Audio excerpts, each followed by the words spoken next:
Donc ici, vous avez l'Amadeus Frankenstein, qui est un crâne qui apparaîtrait normalement dans 5 à 10 millions d'années. Si ça a pris 7 millions d'années pour se rendre d'un chimpanzé à l'humain d'aujourd'hui, et bien de là à ici, ça prendrait au moins le même temps, sinon plus, 7 millions d'années, mais c'est ça, moi je présage 5 à 10 millions d'années.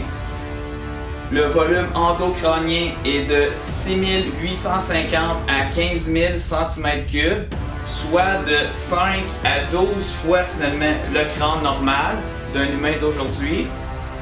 Donc c'est ça, lui, il pourrait avoir au moins 500 points de QI en montant et plus, parce que celui-ci est déjà présagé à 200 à 500 points, donc celui-là aussi il pourrait avoir de 500 à 1000 points, plutôt même de 1000 à 10 000, si on fait de l'optimisation génétique, parce que faut passer par des manipulations génétiques, comme les Chinois sont en train de faire. Là, finalement, ils ont fait quelques expérimentations pour l'instant. Donc c'est sûr que si vous faites juste grossir le cerveau, ce qui est le plus facile pour obtenir de l'intelligence gratuite, c'est de tout simplement augmenter le volume crânien.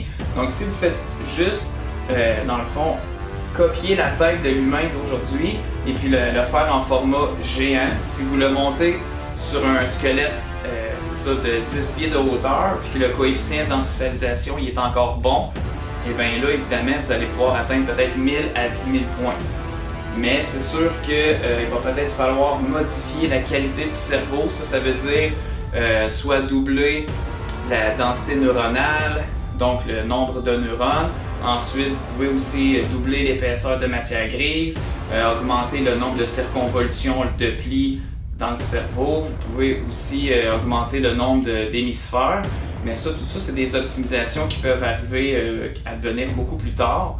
Pour l'instant, on fait évaluer combien de QI ça donnerait le fait d'avoir un gros moteur comme ça dans le crâne de l'Amadeus. Donc on peut présager que lui, à ce moment-là, en ayant une plus grosse boule de cristal, eh bien, il va être capable de voir beaucoup plus loin dans le futur.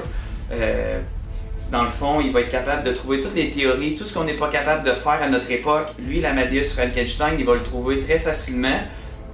Pareil comme un trisomique ne sera pas capable de jouer aux échecs puis gagner contre des joueurs, mettons, de 1400, 1500 points. Bien, l'Amadeus, la même affaire, on jouerait contre lui, on perdrait tout le temps parce qu'il est trop fort finalement. Il y a 5 à 10 fois notre intelligence actuelle parce qu'il y a 5 à 12 fois notre volume crânien interne. Donc quand on met nos mains comme ça à l'extérieur, on sent que finalement il y a une bonne capacité de résonance cérébrale, beaucoup plus même que le Prometheus ou le petit crâne normal, que lui dans le fond, il n'y a pas une grosse résonance, sa boule de cristal est plus petite. Donc on peut suivre ça comme ça en montant jusqu'au Titaneus finalement que j'ai théorisé, où est-ce que là c'est encore un plus gros crâne, une plus grosse boule de cristal, donc encore plus de capacité finalement de réflexion. Mais ça reste que l'Amadeus Frankenstein, pour notre époque, eh bien, lui, il serait très avantageux à créer parce qu'il va nous permettre non seulement de sauver la planète Terre, stabiliser le climat terrestre, faire un grand nettoyage de la planète. Tout ce qu'on n'est pas capable de faire actuellement, lui, il va être capable de le faire, et sa descendance. Donc ça peut être de dépolluer les océans, ça peut être de nettoyer les déchets autour de la planète, ça peut être toutes sortes d'affaires comme ça finalement, que pour lui, ça va être extrêmement facile. Ensuite, toutes les étapes de la colonisation de l'espace, l'Amadeus Frankenstein, il va les atteindre une après l'autre sans aucune difficulté. Il s'agit seulement de faire grossir la tête par l'accouplement, les accouplements sélectifs, en accouplant les personnes qui sont déjà les plus grandes avec les plus grosses têtes. À ce moment-là, l'Amadeus, lui, on va créer une bonne base génétique, on va stabiliser notre qualité génétique pour ensuite faire de l'optimisation plus tard. Ça peut être dans 100 ans, dans 500 ans, dans 1000 ans, ça c'est pas vraiment important. Mais on peut commencer déjà des accouplements sélectifs pour aller chercher des humains qui vont mesurer 6 pieds et demi, 7 pieds naturellement. Donc ensuite, si on fait des optimisations génétiques, on va être très proche du 10 à 12 pieds, avec des gros crânes comme ça. Et automatiquement, la civilisation va prendre un nouveau paradigme, elle va vraiment être capable de se développer beaucoup plus rapidement.